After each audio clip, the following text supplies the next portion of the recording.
Hello students, the topic for today's video is method overloading.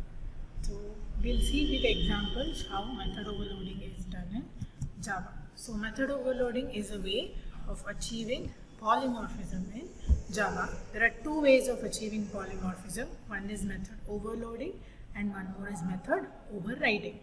So let's imagine a scenario where I want to write or I want to add different types of variables. So I have taken a class where I have one method which adds two integers. Okay, so here it is adding two integers and here it's adding two double values.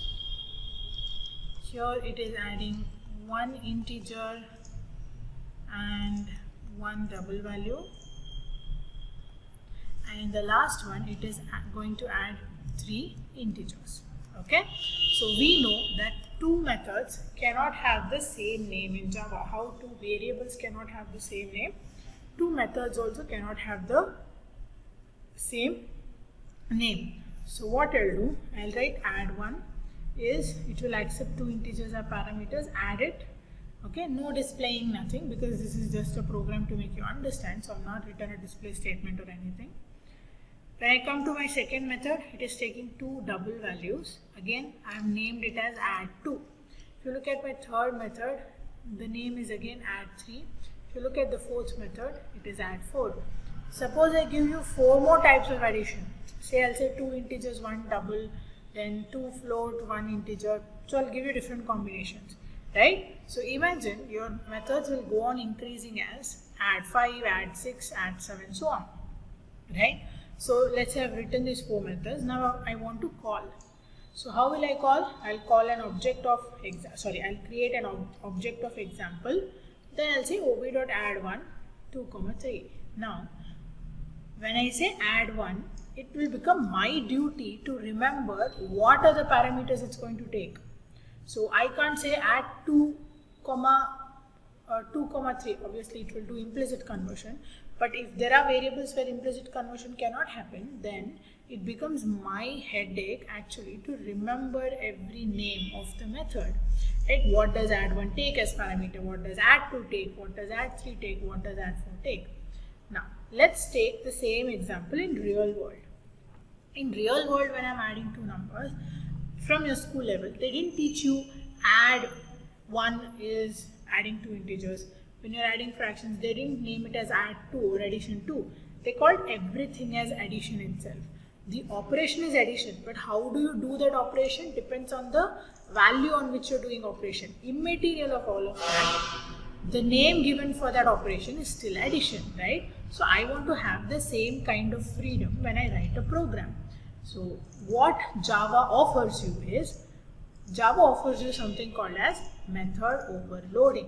Now what is this method overloading? When I write many methods in a program with the same name but different parameter list or different type of parameters, then all the concept that you have applied there or all those methods are called as overloaded methods. So if I am overloading these methods, isn't it easy or isn't it more comfortable if I just name all of them as add? All the methods are named as add, right? Now you may think, how does a compiler know which method I'm talking about? Every method has a different signature. It could be the number of arguments are different or the type of arguments are different, right? So based on your parameter list, the number of parameters or the type of parameters, respective methods will be called. So suppose, imagine all the methods are having the same name. Now if I want to call add, see now I don't have to remember what is for add1, which one I have to pass, whether I have to pass integer, double, I don't have to remember. I can simply call ob.add of 2, 3.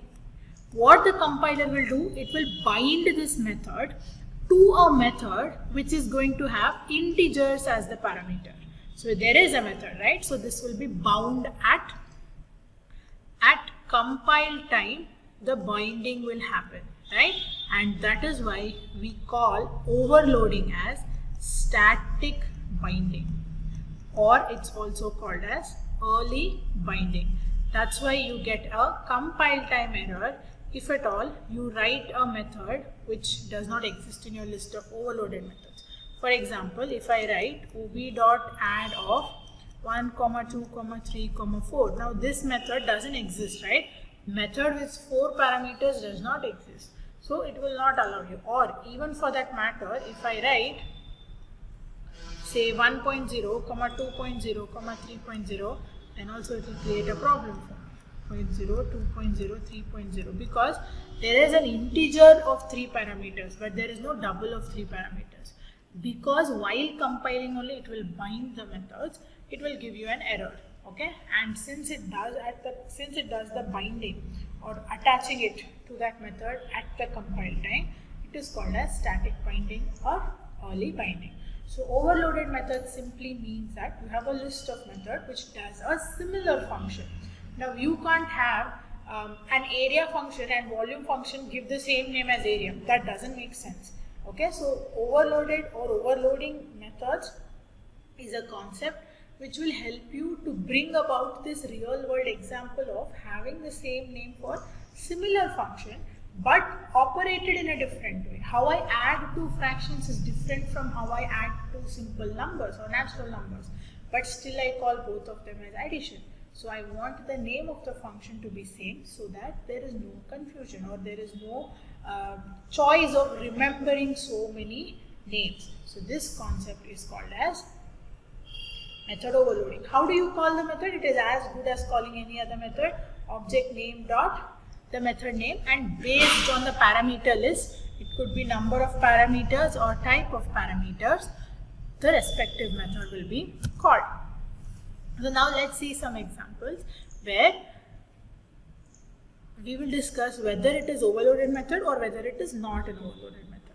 Okay, so if you come to example 1 here, so I've written two methods, public int add. Obviously these are pairs. Okay, this is the first pair, second pair, third pair. The 4 scenarios we are seeing. So in the scenario 1 or in the case 1, what happens?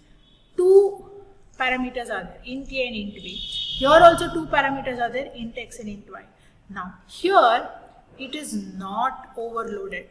Now why am I saying not overloaded? Is because the number of parameter is the same as well as the type of parameter is the same. The variable name is a choice for the user. So we don't work with the variable names, we work with the type. How many types are there? 2 types. Are they same? Yes. Then these two are not overloaded methods. So if you write like this, it will give an error.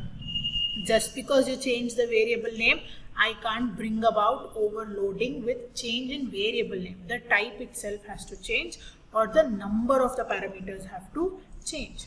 Let's say second scenario. I have changed the return type. Here there is an int, here there is a void. But if I look internally, if I look at the signature, only the return types change. Again, not overloaded. Overloading in Java does not happen with return type. Even if the return types are same or return types are different, we can't say that it is overloaded based on return type. We only talk about overloading based on the type of parameters, number of parameters and the order of parameters. Okay, so even though the return types are different, it will still not be a overloaded method. Let's come to the second one. So obviously return types are different, that's fine. I am not going to decide based on that. But when I come inside, I see that these are 2 types or 2 parameters are there and here 3 parameters are there. So automatically, so case 3, it becomes a overloaded. This will not give you an error. This will be an overloaded method. Last scenario if I see. So I have same return type, method names are same, and I have 2 types only. But I'll observe that here first one is integer, second one is double. Here first one is double and second one is integer. Then it gets overloaded because when I call this method, I'll call it as ob.add of 1, 2.0 and ob.add of 2.0 comma 1, they are different way of calling this method, right? So these two methods will still be considered as overloaded methods. Now remember, implicit conversions are possible in while you call the methods. For example, here let's say int x and int y method doesn't exist, right? Then even if I call it with an integer, it will first check, is there any method which is having two integers? It's not there, right? Then it will see that there are two doubles. Integer can always be typecasted into double. Internal typecasting can happen. So the internal typecasting happen and it will be called.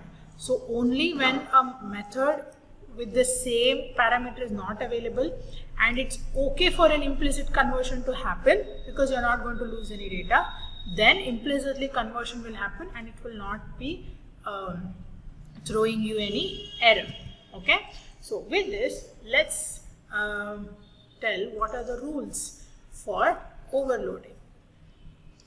So rules for overloading is methods should have same name. The first rule is that I can't say overloading if the methods have different names. So methods should have same name. That's my first rule.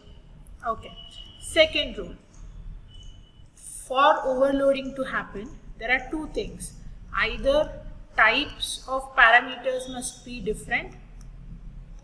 So types of parameters must be different, or number of parameters must be different. Okay, so your types of parameters must be different or number of parameters must be different if we have to say that a method has to be overloaded. Third rule is return type is not considered. Return type is not considered while overloading. So we won't distinguish between methods based on the return type. So these are some of the rules that you have to remember whenever we are talking about method overloading. So how do I call methods? We already discussed that. So this is the gist about how do you overload methods. So I have a program which will help you to understand overloading better. Okay, so this program is where I'm overloading or I'm writing volume. Okay, I'm trying to find out volume of a I think this is a sphere and this is height and radius. One is a cylinder and one is a cone. So we are trying to trying to find the volume here. Now, so there is a class called overload volume and I have written a method called as volume. Okay, so one, I'm passing the radius here.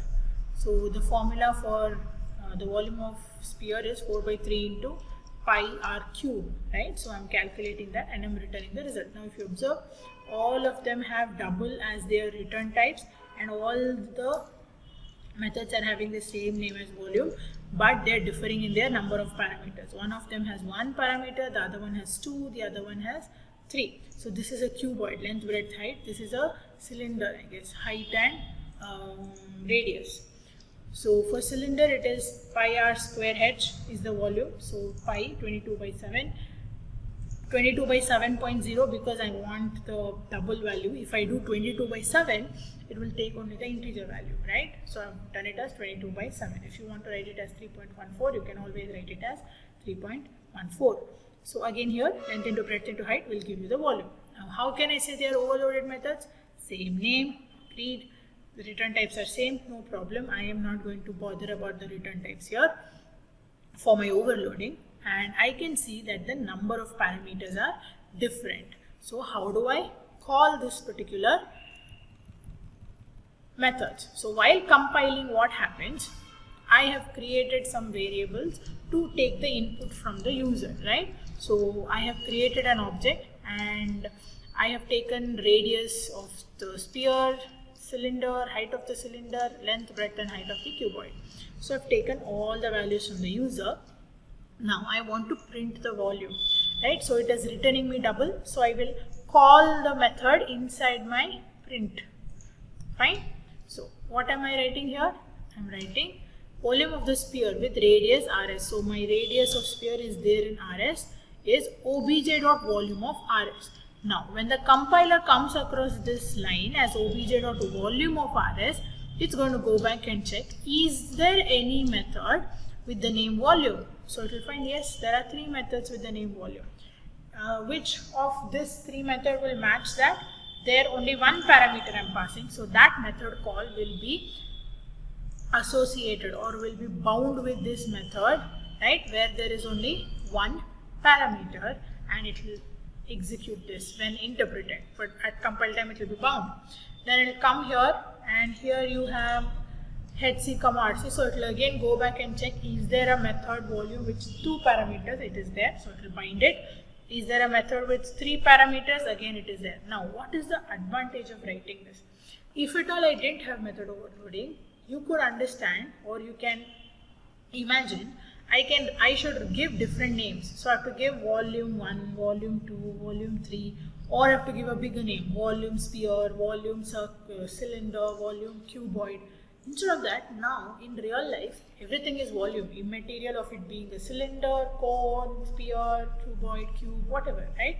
So this same, remember, when any concept that you learn in any object-oriented language, it always tries to bring your real-world concept as close as possible to the real-world concept, your programming concept, right?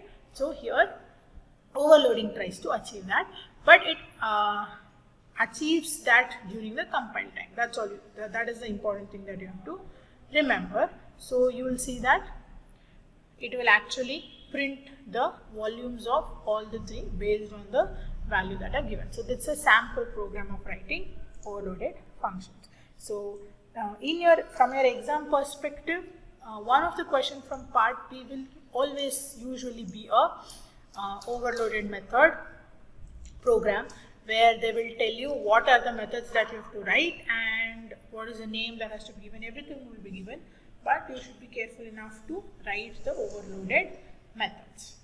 Thank you for watching us, and happy learning.